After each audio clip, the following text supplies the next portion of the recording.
Sejumlah pebulu tangkis usia dini ambil bagian dalam turnamen badminton yang digelar oleh Komite Olahraga Kecamatan Ciawi. Kejuaraan yang berlangsung di Gedung Olahraga Niki Said Desa Teluk Pinang ini adalah salah satu upaya KOK melahirkan talenta pebulu tangkis di wilayahnya. Ketua KOK Ciawi Ahmad Rifai mengatakan, untuk sampai ke puncak juara, peserta harus mengikuti sistem knockout atau harus saling mengalahkan pada babak penyisihan hingga mencapai final.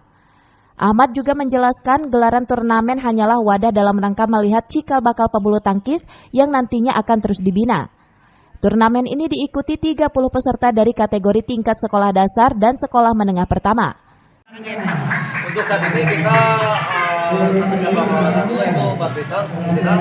Setelah bulu tangkis ya, kita akan ke sepak bola ataupun ke bola voli.